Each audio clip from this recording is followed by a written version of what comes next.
Hi everyone, it's me, Miss Kamikawa. Today we're going to learn a little bit about fabric, and also we're going to learn how to do a base stitch, also known as a running stitch, and how to do a back stitch. So these two things will help in making our mask, so we need some practice.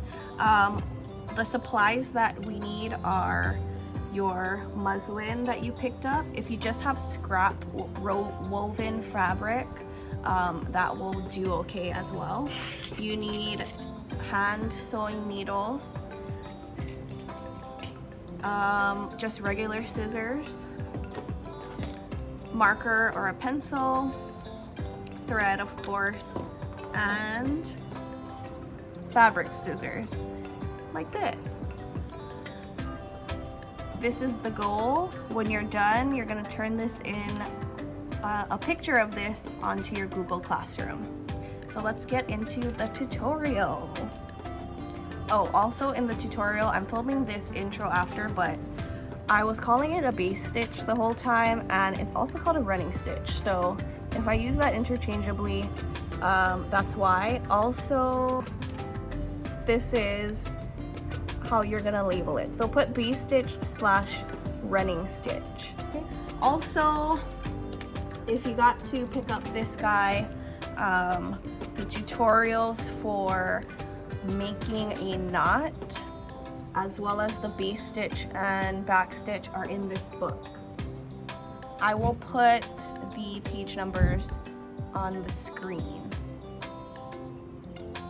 if I figure out how to do that. Okay, bye. Okay, so here are the supplies. You need hand sewing needles, just one, small scissors, and thread. So what I like to do for the thread is to make like an arm's length. I'm off the screen, but take about an arm's length, cut it, and then take out your needles. If you have this guy, it's like a little puzzle. So you need to look for, where's the camera? Oh, there. You need to look for this little hole and then line it up with whatever needle you want to grab. So I kind of want like a medium-sized needle. So I've got my needle. You're gonna look for the hole. Take your thread and then thread it through just one side. Sometimes I see people trying to put both sides in, but you just need one. And then you're going to pull it through so that the two ends meet. Now comes the slightly hard part. You're gonna wanna make a knot at this end, because if you think about it now, if you were to sew something and then pull the thread through, it would just come out because there's no knot at the end. Okay, so what you wanna do is take your thumb and your forefinger. You're gonna grab the end of the thread so it's in between, and then you're going to roll the thread around your pointer finger 2, sometimes 3 times, but I'm just gonna do 2. Make sure that it's not super tight, because now we're gonna roll it. You're gonna roll, and while rolling it, it's twisting. It's twisting on itself. And then do you see that kind of like jumble of knot of hair? You're going to take your middle finger and then squish it all through, and then you have a knot. Do our first sample. What you want to do is get your muslin, that's the white-ish fabric, get a ruler, and if you don't have a ruler, I have a hack. You can get $1. and then fabric scissors. If you don't have fabric scissors, you can use any other type of scissors, but it might not work as well. Fabric scissors are super sharp and should only be used on fabric, not even cutting threads, like fabric only. So we're gonna get our ruler and make a square, a 6-inch square. So, oh, sorry, you'll also need a marker. Okay, you also need a marker or a Sharpie. You can also grab a pencil if you want, but since this is a sample, I don't really care if you can see the marker. Okay, so using your ruler, I'm going to mark 6 inches. Or if you don't have a ruler, you can use $1, and that's just about 6 inches. Okay, so on both sides, we need a 6-inch mark. So here it is.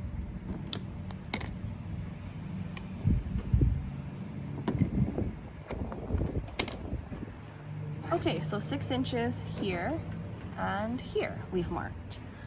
So what we're gonna do now is fold it over. This is like a life hack. Fold it so that this corner and this corner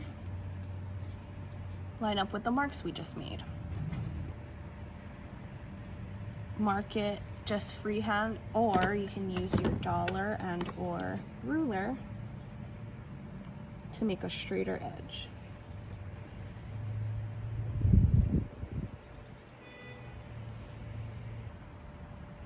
For a perfect square, hopefully. Now we just have to cut it out. So be careful with these, they're very sharp again. Cut on the line.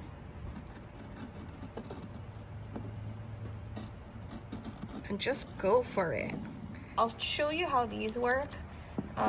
They're okay, but it's not meant for fabric, so oh, they're actually not bad.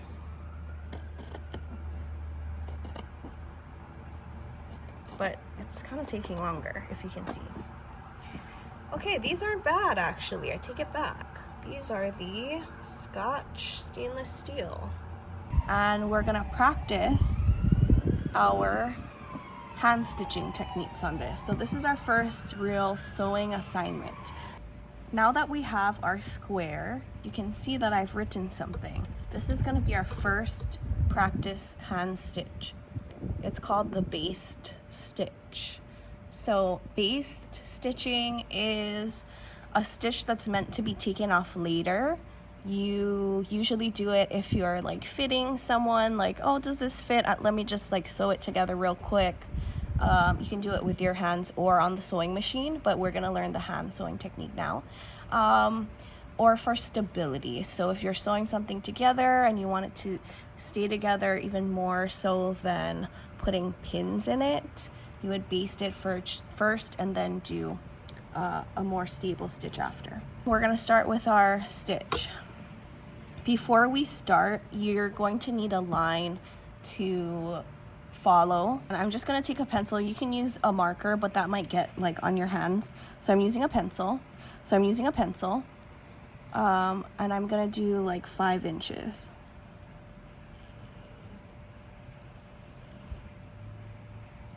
So this would be my guide.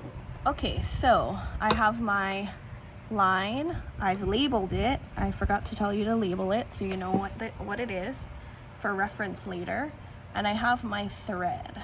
So I have a different color thread. Oops. I've already threaded it through from my previous tutorial, and I made a little knot. So I'm ready. Okay, so a base stitch is about 1/4 inches taken the same distance apart. So about 1/4 inches is that. 1/4 of an inch. Okay, so I'm going to go in and out.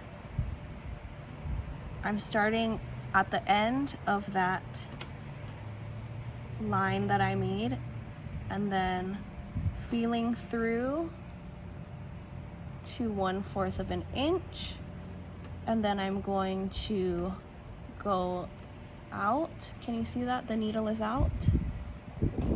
1/4 of an inch, and then poking it through, and then about 1/4 of an inch coming back out. So if you see right now, I've done like 3 stitches, and that's about enough to see what we've done. You don't want to do that too much because it might get all bunchy.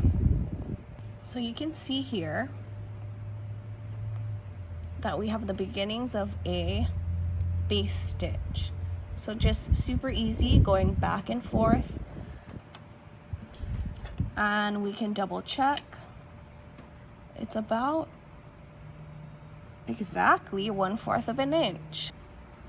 So let's continue, and I'll probably speed this up.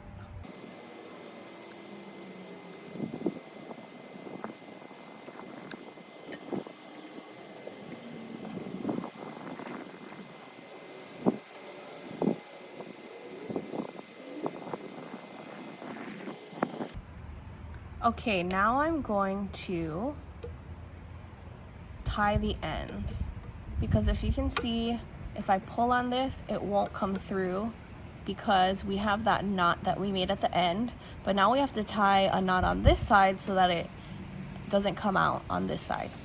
So what you want to do is hold the thread with your left hand, just like we made the knot on the first time.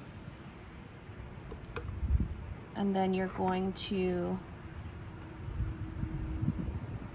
make a loop like this. Make sure everything is flat so that our threads aren't bunching up. Take our needle and wrap it around. One, two, 3 at least.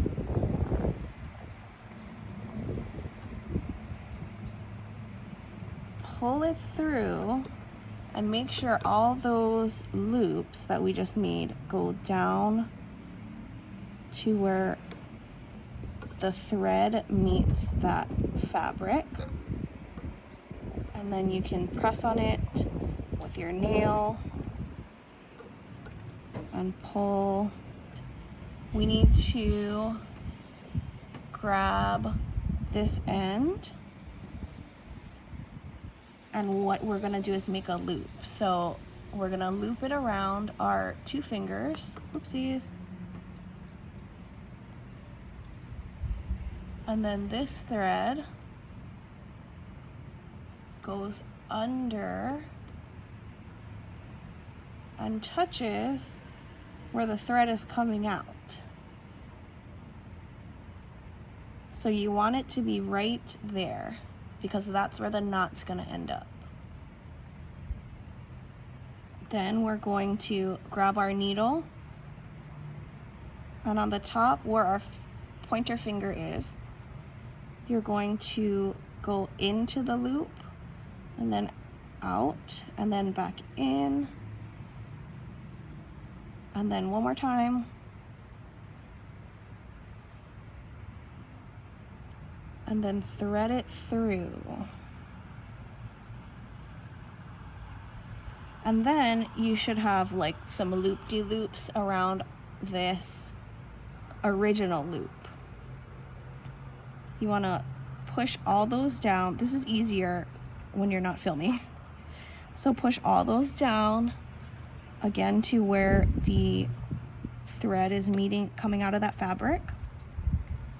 And then just like with the other knot, you're going to use your nail.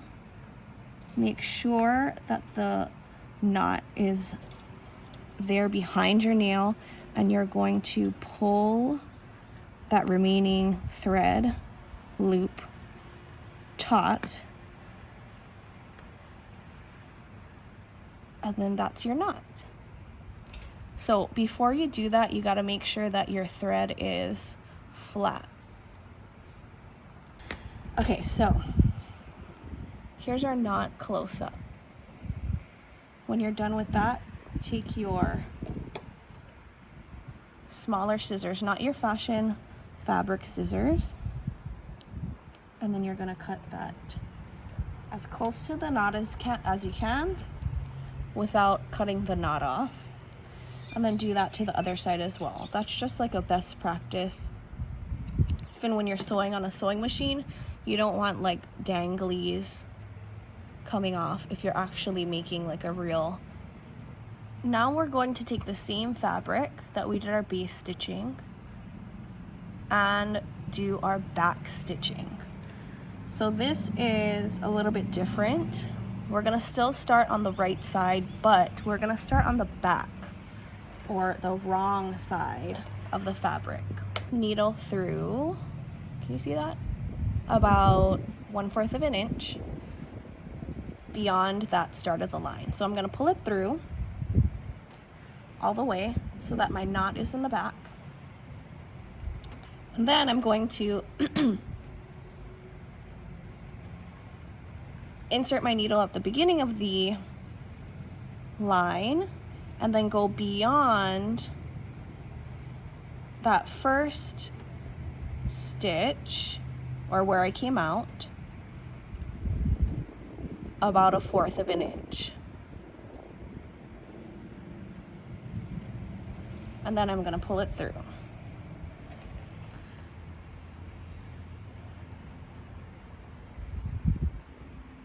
So I'll do that one more time. I'm gonna go back, that's why it's called a back stitch. Insert it there. Go beyond where my thread is sticking out, about 1/4 of an inch.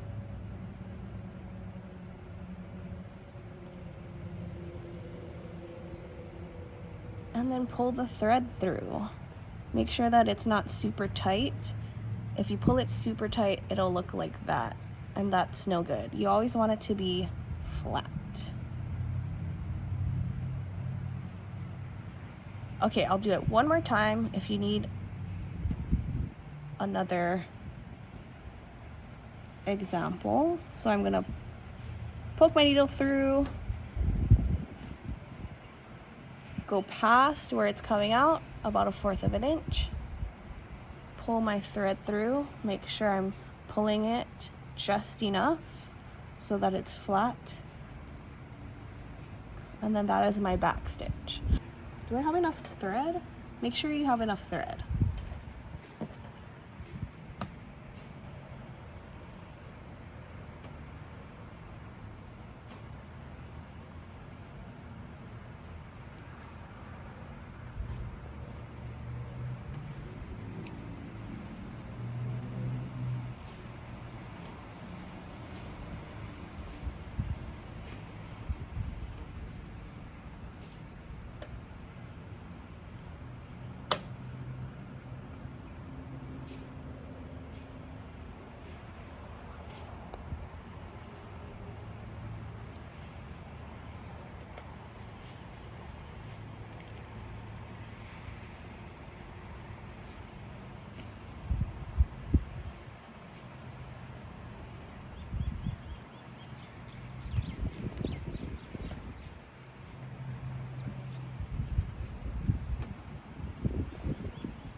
Okay, now I'm done with all of my back stitching. I'm gonna show you how to close it off. So since we had our knot in the back, we're going to want to knot the ending in the back too. So I left this guy and we're just gonna go back.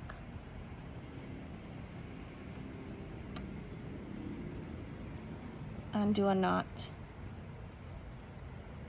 back here. So this is not ideal. This is like 4 inches of thread that is kind of not enough to make a comfortable knot, but we'll try. So I'm gonna do the same thing using like 1 finger this time. So see how this knot is super tiny?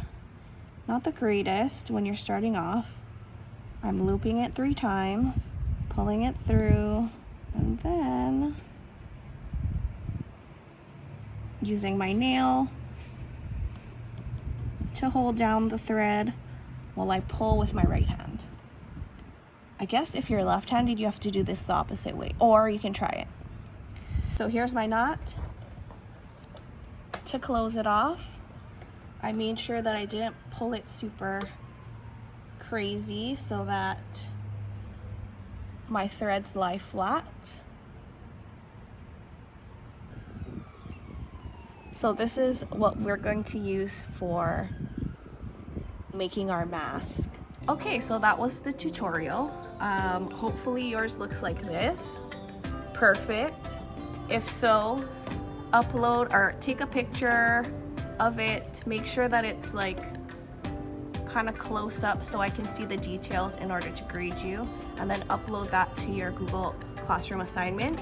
If you want to do several lines of each stitch, I will grade the most perfect line, if that makes sense. So if you really messed up on your first one, don't redo it, just do another line underneath and then try again. That's how you get better. Also, don't forget to put all your tools away, especially your needle. Make sure that you fold your fabric up nice and neat so that there's not a lot of wrinkles, and email me if you have any questions. Bye!